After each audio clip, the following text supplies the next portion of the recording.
बिस्मिल्लाहिर्रहमानिर्रहीम। अस्सलाम वालेकुम डियर स्टूडेंट। आज हम अपना थर्ड चैप्टर स्टार्ट करेंगे जो कि है कॉन्टेम्प्रेरी ऑफ पाकिस्तान।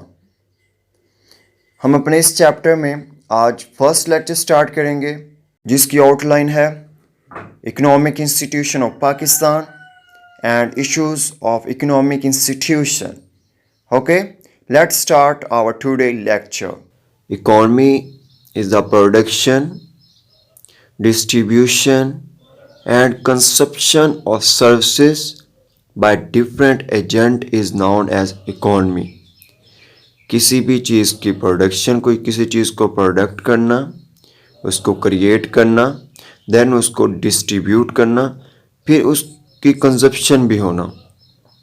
जो भी सर्विसेज होगी, जो भी चीज़ें होंगी, जो भी फैक्ट्रीज में बनेंगी by different agents. Obviously you know that जब एक फैक्ट्री या कंपनी होती है, प्रोडक्ट लॉन्च करती है, पहले तो वो प्रोडक्ट बनाती है, देन वो डिफरेंट एरियाज़ में डिस्ट्रीब्यूट करती है, फिर वही प्रोडक्ट यूटिलाइज होती है। और ये डिस्ट्रीब्यूट किस तरह होती है? डिफरेंट ट्रांसपोर्ट के ज़रिए, डिफरेंट एजेंट के ज़रिए। इस तमाम प्रोसेस को हम इकॉनमी कहेंगे। ओके, हम नेक्स्ट स्लाइड की तरफ बढ़ते हैं। What is it made up of? First production है, डिस्ट्रीब्यूशन ऑफ ट्रेड है, कंजप्शन ऑफ गुड्स है और कंजप्शन ऑफ सर्विसेज है। हम पहले बात कर चुके हैं कि किसी चीज़ को बनाना, देन डिस्ट्रीब्यूट करना, उसके बाद कंजप्शन करना। Okay, this is a terms which is related to economy.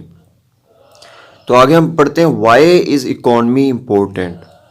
Economy important क्यों है? इकोनॉमी एक इंडिकेटर है किसी भी कंट्री की डेवलपमेंट और सस्टेनेबिलिटी का।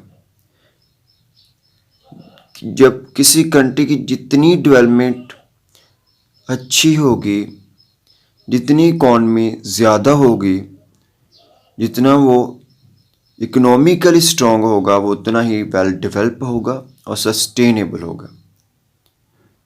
और एक अच्छी इकोनॉमी इस बात को इंश्योर करती है कि वो स्टेट एक सर्वाइवल स्टेट होगी, वो स्टेट एक डेवलपमेंट होगी, वो स्टेट अपने जो डिसीजंस हैं वो खुद ले सकती है। ओके, इकोनॉमी में हम क्या करते हैं? अपनी जो मनी है, अपने जो रिसोर्स हैं उनको हम मैनेज करते हैं। और इकोनॉमिक्स में एक ऐसा सिस्टम होता है जो इस तमाम चीज़ों को अंडरस्टैंड करता है। ओके, तो ये तो इकोनॉमी की इम्पोर्टेंस है कि अगर गुड इकोनॉमी है आपकी डेवलपमेंट होगी, आप सस्टेनेबल होंगे। अगर इसी चीज़ को हम अपनी पर्सनल लाइफ में ले लें, अगर कंट्री को एक टर्म को एक तरफ करके हम अपनी पर्सनल लाइफ में ले लें, तो वहाँ भी क्या होता है? फैमिली में जो घर स्ट्रॉन्ग होता है वो डेवलप होता है, वो सस्टेनेबल होता है, डिसीजन मेकिंग में वो ज़्यादा इन्फ्लुएंस करता है, उसकी बात सुनी जाती है। तो यही चीज़ इम्प्लीमेंट एक कंट्री में होती है। जो कंट्री जितनी इकोनॉमिकली डेवलप होगी वही रूल करेगी। जितने भी इंटरनेशनल या इंटरनल और एक्सटर्नल और इंटरनेशनल डिसीजन होंगे वो कंट्री उनमें डोमिनेट करेगी। ओके, तो this is the importance of economy. तो हम नेक्स्ट स्लाइड की जानब बढ़ते हैं। Economic system of Pakistan. Dear student, हम इसमें पढ़ेंगे कि पाकिस्तान का इकोनॉमिक सिस्टम क्या है। ओके, तो फर्स्ट लेट्स स्टार्ट कि इकोनॉमिक इंस्टीट्यूशन एंड सिस्टम की जानब बढ़ते हैं कि इकोनॉमिक इंस्टीट्यूशन है क्या और इकोनॉमिक सिस्टम क्या है। Economic system is a system of production and exchange of goods and services as well as allocation of resources in a society.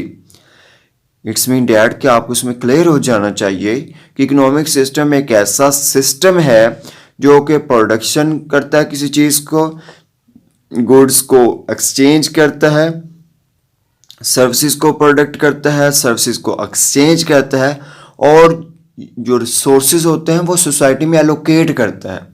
जब आपके पास रिसोर्सेज होंगे, आप उन रिसोर्सेज को यूटिलाइज करके चीज़ें प्रोडक्ट करेंगे, When you will produce your things, then you will distribute. When things will distribute, consumption automatically occurs, and consumption automatically occurs, you will earn money and you will become a strong. This is the economic system. This is the economic well equipped and arranged system. Okay. The two dominant economic systems in the world are capitalism and socialism. अगर हम बात करें तो इस दुनिया में इस वक्त सबसे ज़्यादा दो डोमिनेंट सिस्टम है. एक को हम कैपिटलिज्म कहेंगे और एक को हम सोशलिज्म कहेंगे.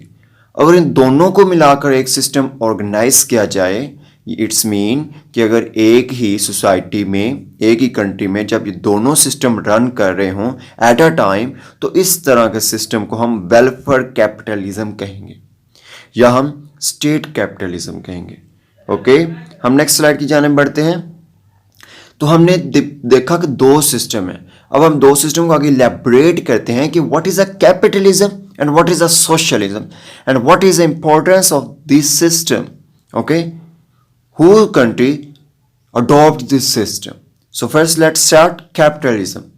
Capitalism is a system under which resources and means of production are privately owned.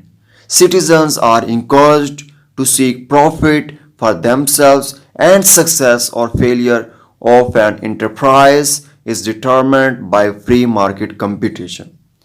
My dear student, capitalism को हम पढ़ा. कैपिटलिज्म एक ऐसा सिस्टम है जिसमें जितनी भी प्रोडक्शन होती है वो तमाम की तमाम जो प्रोडक्शन होती है वो एक पर्सन के पास होती है. उस प्रोडक्शन का मालिक एक होता है. अगर हम फैक्ट्री की बात करें, किसी भी फैक्ट्री की फ्लोर मिल की बात करें, तो उस फ्लोर मिल का according to the capitalism one person own होगा, एक पर्सन मालिक होगा.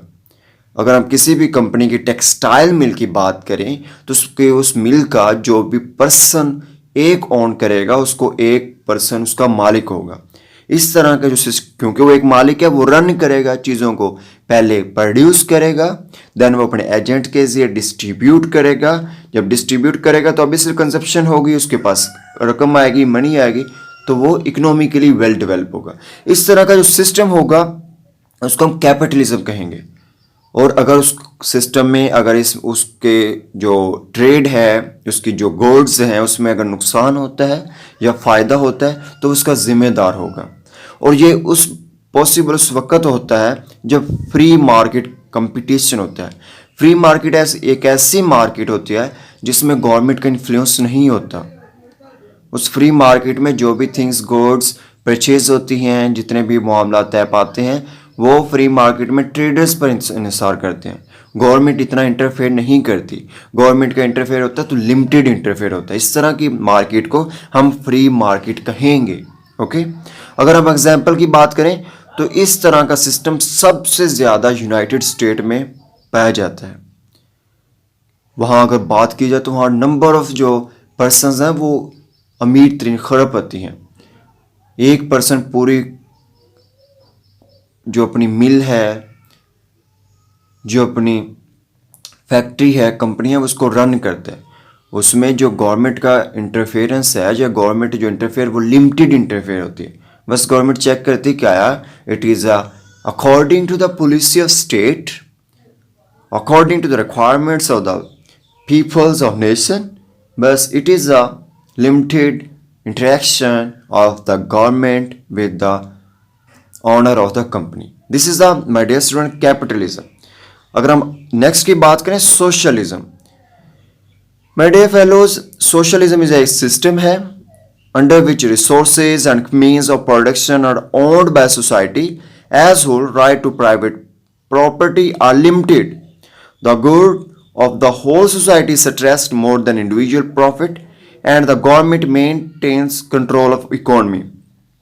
My dear student, हमने कैपिटलिज्म को अंडरस्टैंड किया. अगर मैं ये कहूँ कि कैपिटलिज्म का जो ऑपोजिट सिस्टम है वो सोशलिज्म है तो ये गलत ना होगा. कैपिटलिज्म में जो प्रॉपर्टी का मालिक एक पर्सन होता है और सोशलिज्म में जो प्रॉपर्टी होती है उसकी मालिक सोसाइटी होती है. सोसाइटी उन चीज़ों को ओन करती है, चीज़ों को लेकर रन करती है. सोसाइटी में इट्स मीन डैट कि वो गवर्नमेंट की मलकियत होगा. जो भी सिस्टम होगा, जो भी प्रोडक्शंस होंगी, जो भी रिसोर्सेज होंगे वो अंडर द गवर्नमेंट होगा. ओनली लिमिटेड प्रॉपर्टी जो होगी वो इंडिविजुअल्स को असाइन की जाएगी, उसमें सोसाइटी को डोमिनेंस दी जाती है और इंडिविजुअल की तरफ फोकस नहीं किया जाता। और ये तमाम की तमाम चीज़ें गवर्नमेंट के थ्रू मेंटेन की जाती हैं, कंट्रोल की जाती हैं। गवर्नमेंट इन तमाम की तमाम चीज़ों को ऑन करती है, गवर्नमेंट इन चीज़ों को देखती है। अगर एग्जांपल है तो चाइना इस वक्त सबसे ज़्यादा सोशलिस्ट कंट्री है। चाइना में जितने भी नेचुरल रिसोर्सेज हैं उन सबको गवर्नमेंट कंट्रोल कर रही है। और इस वक्त अगर बात की जाए तो China it is a second economically strong well developed country in the world. Okay, this system is very beneficial for the poor people, for the middle class family. When you talk about the capitalism is very good system for the elite class. But we know that elite class is in a minority. Small numbers is also found in every country as elite class. But majority population is the middle class and the poor class.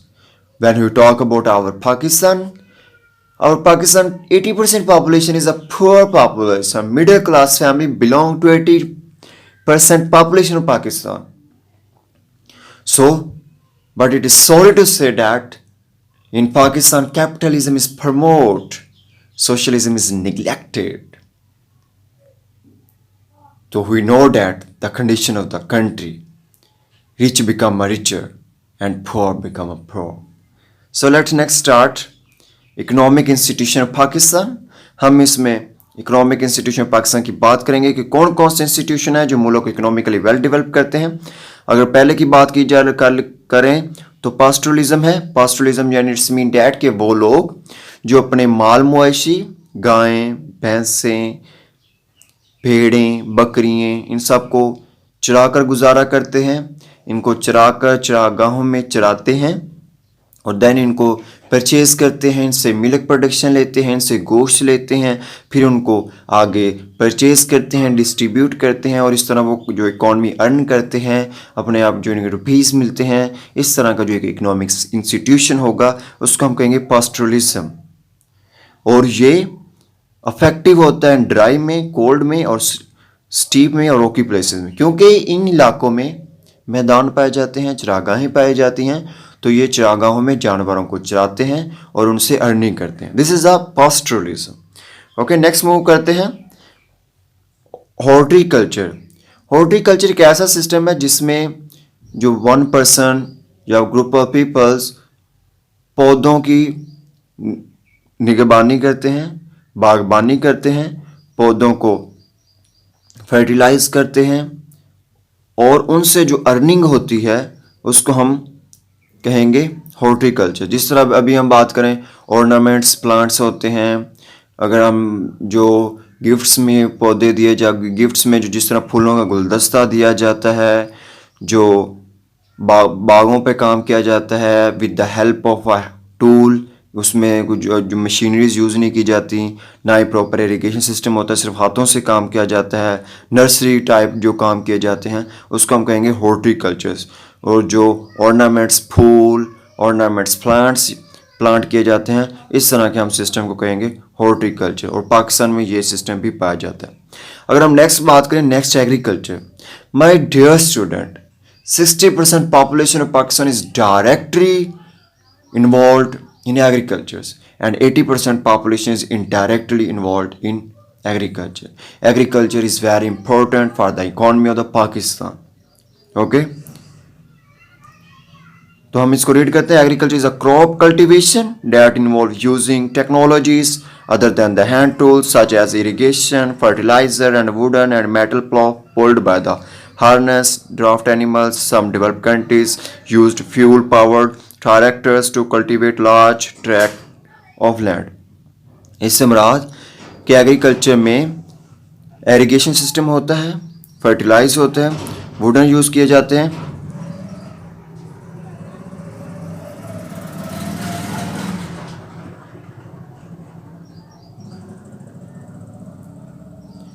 It's mean कि agriculture में proper irrigation है, proper fertilise use किए जाते हैं with the help of animals and with the help of our tractor machineries, हल चलाए जाते हैं, ज़मीन को ज़रखेज़ बनाया जाता है, देन उसमें बीज बोए जाते हैं और फसल काटी जाती है। फसल काटने के बाद उसको परचेज किया जाता है। तो it is also a source of economy. Okay, तो नेक्स्ट हम बढ़ते हैं अपना next economic institution term industrialisation.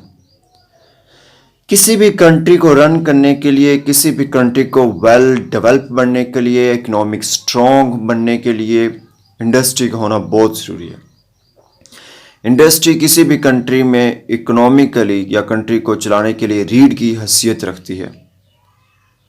तो इंडस्ट्री में क्या होता है, मशीनरीज होती हैं और वहाँ ह्यूमन कैपिटल बहुत कम होते हैं, क्योंकि ह्यूमन रेस को मशीनरी से रिप्लेस कर दिया जाता है, बहुत ही कम लोग उसमें काम करते हैं।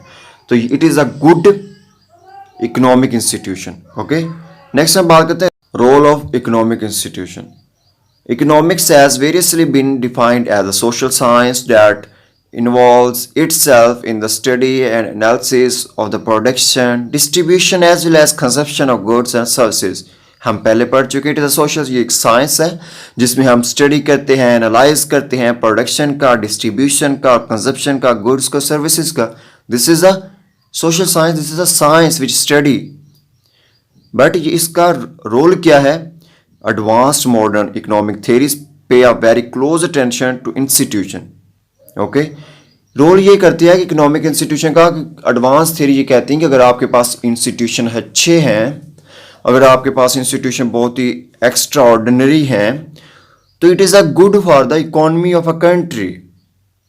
ओके, क्योंकि यही अगर आपके पास इकोनॉमिक इंस्टीट्यूशन होंगे, प्रॉपर इकोनॉमिक इंस्टीट्यूशन होंगे, प्रॉपर वेल मैनेजमेंट सिस्टम होगा, प्रॉपर एडमिनिस्ट्रेशन होगी, तो आपकी जो इकोनॉमिक सेटिंग होगी वो बहुत अच्छी होगी, बहुत अच्छी होगी।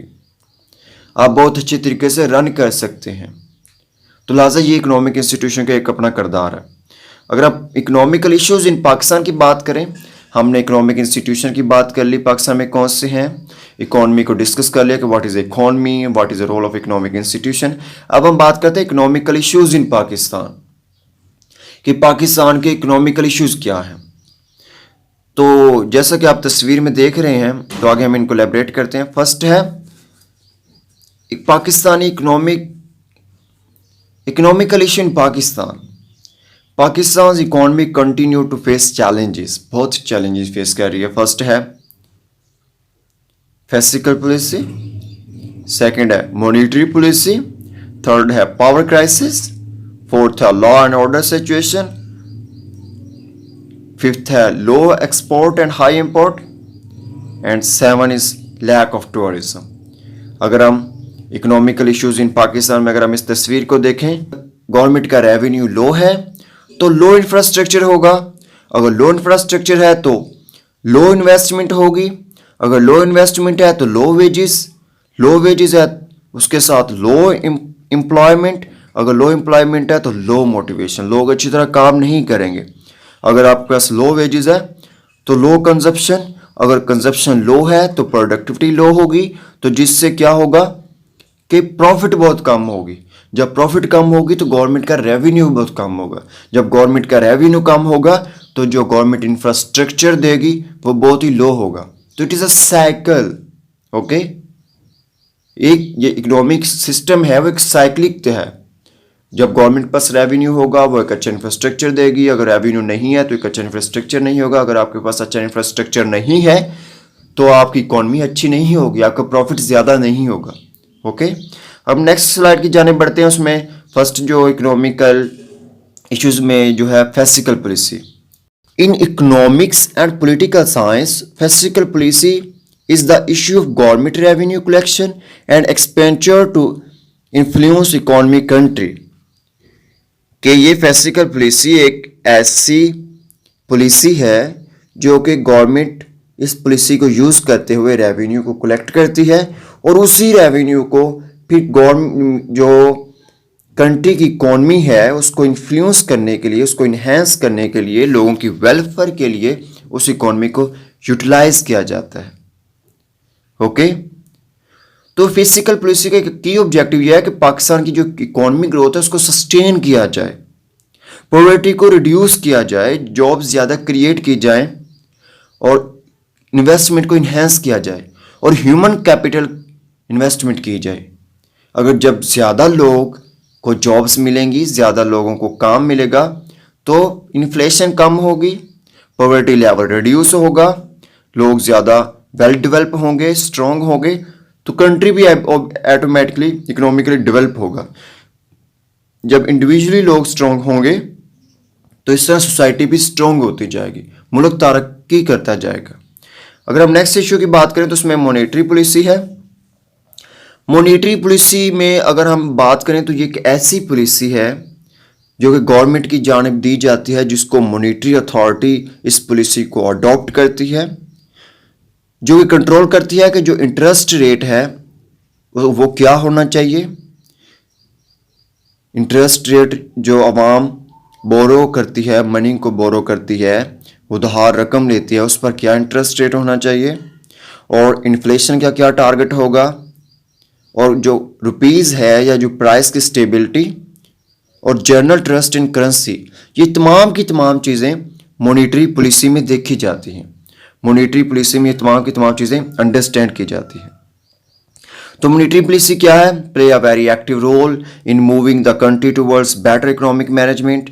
जब आपकी इंटरेस्ट रेट और तमाम की तमाम पॉलिसीज अच्छी होंगी तो it's mean that economic system good होगा। फॉरेन रिजर्व करेंसी होगी। Printing of rupees is also a problem Pakistan. It is a major big problem in the printing of rupees and create inflation. जब आपकी monetary policy अच्छी नहीं होगी तो inflation create होगी, महंगाई बढ़ेगी।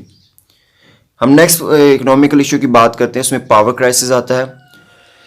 पावर क्राइसिस बहुत ही एक मेजर क्राइसिस है। अगर पावर क्राइसिस नहीं होगा, पावर ज़्यादा होगी, अगर इलेक्ट्रिसिटी ज़्यादा होगी तो गवर्नमेंट के जितने भी इंस्टीट्यूशंस हैं, प्राइवेट हैं या गवर्नमेंट के अपने ज़ाती इंस्टीट्यूशन है, इकोनॉमिकल इंस्टीट्यूशन है, तो वो रन करेंगे। इट्स मीन डैट के synthesize of product and then distribution of product take place.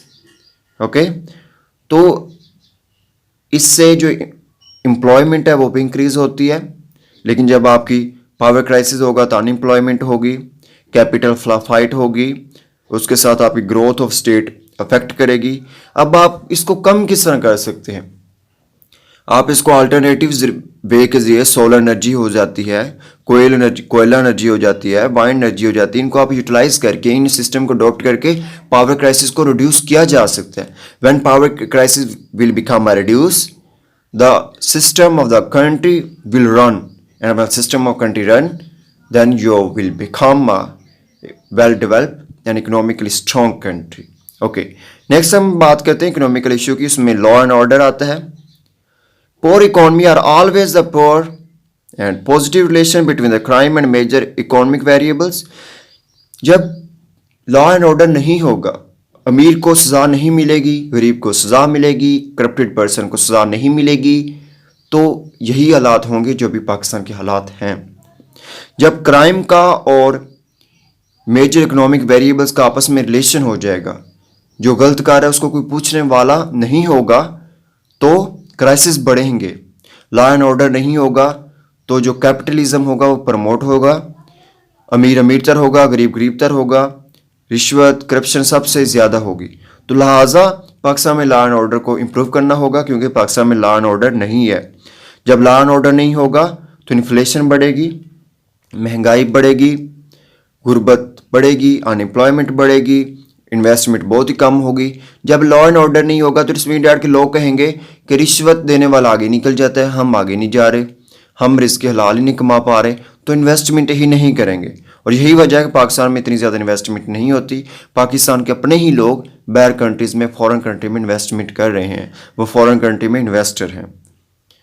और इस चीज़ को, लॉ एंड ऑर्डर को लाने के लिए एक मॉडर्न ट्रेनिंग की ज़रूरत है। पुलिस को ट्रेन करना चाहिए, पुलिस को नए हदायत दी जाएं, उनको सोशली, मॉरली, इकोनॉमिकली मोटिवेट करना चाहिए। देन ही लॉ एंड ऑर्डर हो सकता है, एक अच्छी एडमिनिस्ट्रेशन जब आएगी तब। अगर हम नेक्स्ट बात करते हैं, नेक्स्ट इकोनॉमिकल इशू की बात करें, low export and high import. Pakistan में जो इंपोर्ट्स हैं वो बहुत ही ज़्यादा हैं, एक्सपोर्ट बहुत ही कम है। इंपोर्ट वो होती हैं जो हम बाहर से चीज़ें खरीदते हैं, और एक्सपोर्ट वो होती हैं जो हम अपने घर से चीज़ें बनाकर अपनी कंट्री में चीज़ें बनाकर बाहर एक्सपोर्ट करते हैं। लेकिन अनफॉर्चुनेटली पाकिस्तान ज़्यादा इंपोर्ट पर रिलाई करता है और एक्सपोर्ट बहुत कम है, जिसकी वजह से हमारी जितनी भी इन्वेस्टमेंट है वो इन इंपोर्ट के नतीजे में बैठ चली जाती है। हमारा बजट डेफिसिट बहुत ही प्रॉब्लम करता है, क्योंकि हमारे बजट का ज़्यादा हिस्सा इन चीज़ों को इंपोर्ट करने में लग जाता है, तो कंट्री के वेलफेयर में ये चीज़ें नहीं आती और इससे इकॉनमी भी बहुत ही स्ट्रॉन्ग नहीं होती, इकॉनमी भी बहुत लॉस की तरफ जाती है, नुकसान की तरफ जाती है। तो हम कर क्या सकते हैं? हम कर ये सकते हैं कि जो इंपोर्ट को रिस्ट्रिक्ट कर दिया जाए और अपने ही मुल्क की बनाई हुई चीज़ों पर रिलाई किया जाए। जब हम इंपोर्ट को डिक्रीज़ करेंगे, हमारे जो करेंसी है तो वो बाहर नहीं जाएगी, अपने मुल्क में रन करेगी। हम अपनी चीज़ें खुद बनाएंगे, हम अपनी जब ज़्यादा चीज़ें एक्सपोर्ट करेंगे तो करेंसी हमारे मुल्क में आएगी, तो हम डेवलप बन सकते हैं। तो यह पॉसिबल हो सकता है जब हम इंपोर्ट कम करें, एक्सपोर्ट ज़्यादा करें। हम नेक्स्ट बढ़ते हैं, लैक ऑफ टूरिज़्म। पाकिस्तान में स्टार्ट में टूरिज़्म ज़्यादा थी, बाद में टेररिज्म होने की वजह से, गवर्नमेंट ने टूरिज़्म इंटरेस्ट ना होने की वजह से, गवर्नमेंट की गलत पॉलिसियों की वजह से पाकिस्तान में टूरिज़्म प्रमोट नहीं की गई। माय डियर स्टूडेंट, पाकिस्तान के ने अल्लाह रब्बुल इज़्ज़त को इतना ज़्यादा खूबसूरत इलाका दिया है, स्विट्ज़रलैंड से भी ज़्यादा रकबा और स्विट्ज़रलैंड से भी ज़्यादा खूबसूरत इलाका खैबर पख्तूनख्वा में पाकिस्तान के पास है। लेकिन गवर्नमेंट की पॉलिसीज़ की वजह से, करप्शन की वजह से, टेररिज्म की वजह से, वहाँ रिसोर्सेज ना होने की वजह से पाकिस्तान में टूरिज़्म को प्रमोट नहीं किया गया। जब टूरिज़्म होती है तो फॉरेन करेंसी आती है, वहाँ अमन आता है, पीस आता है, एक मुल्क का एक अच्छा गेस्चर जाता है इन द फॉरेन कंट्रीज़, तो मुल्क इकोनॉमिकली डेवलप करता है। जब बाहर फॉरेनर आएंगे, वीज़ा लगवा कर आएंगे, यहाँ चीज़ें खरीदेंगे, यहाँ देखेंगे, लोगों के साथ इंटरेक्शन करेंगे, तो पाकिस्तान को, यहाँ की आवाम को बेनिफिट होगा, इकोनॉमिकली बेनिफिट होगा, सोशली बेनिफिट होगा, मॉरली बेनिफिट होगा। तो पाकिस्तान में क्योंकि लैक ऑफ टूरिज़्म है, तो लिहाजा ये भी एक इकोनॉमिकली रिड्यूसमेंट का एक ही रिसोर्स है। गवर्नमेंट को इस पर तवज्जो देनी चाहिए, जिससे पाकिस्तान की जो इकॉनमी है वो इम्प्रूव हो सकती है।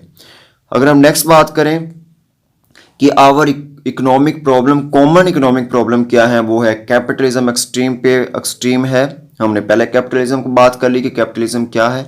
देन हमारा टैक्स पेयर हैं बहुत ही कम हैं, ब्लैक मनी यूज़ होती है, कोई टैक्स इतना ज़्यादा देता ही नहीं है। उसके बाद जो हमारा बजट है वो इम्प्लीमेंट नहीं होता, जितना बजट एक साल में तय कर लिया जाता है उस पर कंप्लीट इम्प्लीमेंटेशन नहीं होती।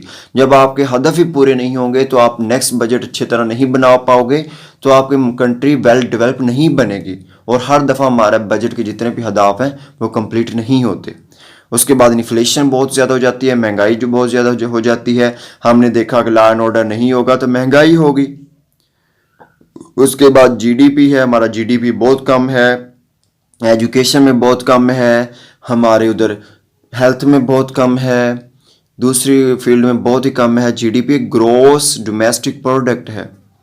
उसके बाद डिक्लाइनिंग एक्सपोर्ट है, हमारे एक्सपोर्ट बहुत ही कम है, हमारे एक्सटर्नल लोन बहुत ज़्यादा है, और हमारी जो फॉरेन एड है उसकी कोई इम्प्लीमेंटेशन नहीं होती। उसको जिस मकसद के लिए फॉरेन एड हासिल की जाती है उस मकसद के लिए उसको यूटिलाइज़ किया ही नहीं जाता। उस फॉरेन एड को लोग या जो गवर्नमेंट में है वो अपने पास ही रख लेते हैं, अपने लिए यूटिलाइज करते हैं, सॉरी टू से। उसके बाद पॉलिटिकल इंस्टेबिलिटी। नेक्स्ट हम बात करते हैं ग्रॉस डोमेस्टिक प्रोडक्ट की। तो gross domestic product is one the primary indicator used to measure the health of a country economy. It represents the total dollar value of all goods and services produced over a specific time period. कि ये क्या है कि जिसमें एक पूरी countries की जितनी भी स्टेट की जितनी भी गुड्स हैं और सर्विसेज हैं प्रोड्यूस की जाती हैं स्पेसिफिक टाइम पीरियड, इन चीज़ों को हम रन करने के लिए, मेजर करने के लिए इसको हम कहेंगे जीडीपी। और ये एक इंडिकेटर है, जिस मुल्क का जितना जीडीपी ज़्यादा होता है वो ज़्यादा वेल डेवलप इकोनॉमिकली स्ट्रॉन्ग होता है, और जिसका जितना कम होता है वो उतना ही कमज़ोर मुल्क होता है। नेक्स्ट हमने इधर बात करते हैं, एक ग्राफ है जिसमें बताया गया है आईएमएफ की रिपोर्ट के मुताबिक 1995 से लेकर 2014 तक श्रीलंका, इंडिया, पाकिस्तान, बांग्लादेश का जीडीपी क्या था। और अभी देखें श्रीलंका का जीडीपी बहुत ही ज़्यादा है, लेकिन पाकिस्तान का 1995 में ज़्यादा था, फिर कम हुआ, फिर थोड़ा बढ़ा, बस 1.12 तक रहा और उससे आगे इन्हेंस ही नहीं कर पाया। हम नेक्स्ट की हैं, let's revise the step that we need to follow. हमें क्या करना चाहिए? हमें करना चाहिए कि नेशनल साइकी और माइंडसेट लोगों के माइंडसेट को चेंज करना चाहिए, जो अभी मैंने बात की, मोटिवेट करना चाहिए। उसके बाद ह्यूमन कैपिटल को बिल्ड करना चाहिए, यानी ज़्यादा लोगों को एम्प्लॉयमेंट देनी चाहिए, लोगों को फोकियत देनी चाहिए। उसके बाद जो टेक्नोलॉजी है उनको इम्प्रूव करना होगा। हमें यंग लेबर को, क्वालिफाइड लेबर को डेवलप करना होगा। उसके बाद जो गवर्नेंस है, डिसेंट्रलाइजेशन ये होता है कि जो हकाम बाला होते हैं या जो गवर्नमेंट होती है वो अपने जो डिसीजंस हैं वो नीचे तक लेकर आते हैं। ओके, ये डिसेंट्रलाइजेशन होते हैं, ऊपर से नीचे डिसीजन आते हैं, नीचे इम्प्लीमेंट होते हैं। और डिवोल्यूशन क्या होती है? जो एक नीचे की सतह पर जो इम्प्लीमेंटेशंस होंगी, जो तहसील लेवल की सतह पर इम्प्लीमेंटेशंस होंगी, जो यूनियन काउंसिल लेवल की सतह पर इम्प्लीमेंटेशंस होंगी, जो उस तरह का सिस्टम होगा वो डेवोल्यूशन कहलाएगा। और अगर हमारी गवर्नेंस अच्छी होगी तो देन हम इकोनॉमिकली वेल डेवलप कर पाएंगे। But sorry to say that 1947 से लेकर 2020 तक अभी तक हमारे पास गवर्नेंस अच्छी नहीं मिली। तो ये मुल्क का भी उसी तरह ही हाल है जिस तरह गवर्नेंस का है। अब हम अपना आज का लेक्चर वाइंड अप करते हैं, कंक्लूजन करते हैं। पाकिस्तान के पास अल्लाह रब्बुल इज़्ज़त ने बहुत कुछ अता किया है पाकिस्तान के पास, और पाकिस्तान के लोगों के पास एक बहुत ही ज़्यादा पोटेंशियल है। अल्लाह रब्बुल इज़्ज़त ने पाकिस्तान को नेचुरल रिसोर्सेज से नवाजा है। क्रूड ऑयल है, तांबा है, सोना है, चांदी है, गैस है, तमाम चीज़ें हैं। अल्लाह रब्बुल इज़्ज़त ने, देने वाले ने पाकिस्तान को देने की कसर नहीं छोड़ी, और लूटने वालों ने भी पाकिस्तान को लूटने की कसर नहीं छोड़ी। But it is a time कि हम अपने रिसोर्सेज को, हम अपनी आवाम को, ह्यूमन कैपिटल को प्रॉपर्ली यूटिलाइज करें और अपने कंट्रीज़ को, अपने कंट्री की इकॉनमी को एक अपने पाँव पे खड़ा करें और उसको वेल डेवलप बनाएं। Okay, it is a responsibility of peoples, responsibility of a nation, responsibility of community, responsibility of present government to adopt a good policies to enhance the economy of Pakistan. When good decision taken place, the economy of Pakistan will become a strong. And when economy of Pakistan will become a strong, nation will become a strong. Nation will become a strong, individual will become a strong. And when we will become a strong, we will take our decisions independently without the interference of the foreign countries. Okay, I hope you have listened it, you have enjoyed it. If you have any confusion you can ask me. Thank you so much. अपना बहुत सा ख्याल रखिएगा, हंसते रहिएगा, मुस्कुराते रहिएगा। अल्लाह हाफ़िज़।